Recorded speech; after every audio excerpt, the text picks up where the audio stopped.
congratulations on your film, Inside Llewyn Davis. It's one of my favorite movies of the year. Oh, good. Thank you. Oh, you're so welcome. And also congratulations, by the way, to the just announced Golden Globe nominations, and the film deservingly received 3 fantastic nominations. Yeah, it's really exciting. Thank you. Oh, now what got you attracted into making the movie? I mean, firstly, it was a Coen Brothers film, and I spent my whole career sort of dreaming about getting to be in a Coen Brothers film. So before I even read it, I was unbelievably excited to get to audition for it.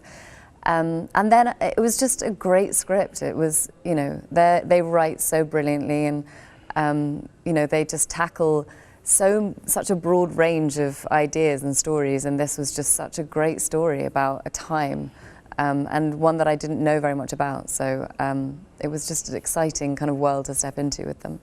Correct. Now, you've been singing in movies lately, Miss Carey. Last year, you regaled us in Shame, your New York performance. And this year, I just love that scene with you, Justin Timberlake, and Stark Sands doing a la Peter, Paul, and Mary.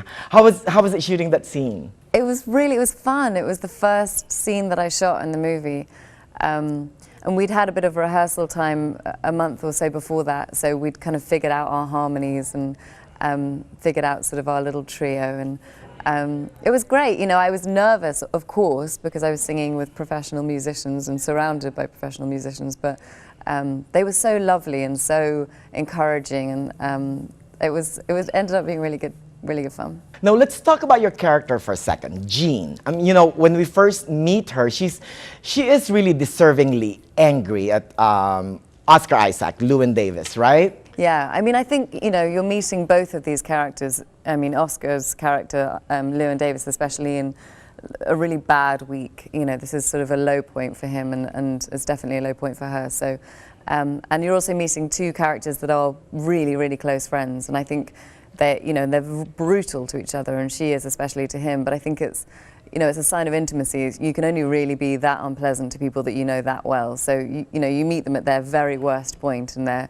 in the middle of a pretty enormous fight when you first meet them. Right, yet she has a soft heart. I mean, that scene in the restaurant with the cat, that one glance that you did, brings it home for us. I think she's sort of torn because you know, he is so steadfastly going in one direction, and he refuses to compromise, and he refuses to sell out, and you know, he's a true artist, and he's sort of sabotaging himself, and I think part of her is so envious of that, just that he can be so tunnel visioned about the way that he wants to live his life and have his career.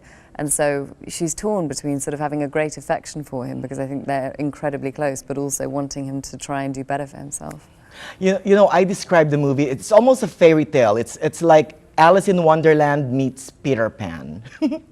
Right? Or no, Alice in Wonderland, you know, all the Pinocchio, all the wonderful characters that he meets along the way.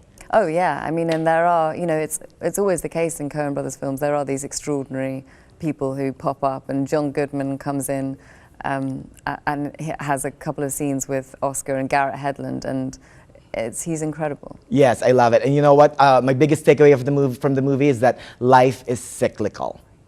Is that what you got to? Yeah. Aww. Yeah, definitely. And I feel it feels hopeful for me at the end. I love the end of the movie. Oh, thank you so much again, and congratulations on everything. And hopefully we'll see you here in Palm Springs soon, Miss Carey. Yeah, great. Thank you.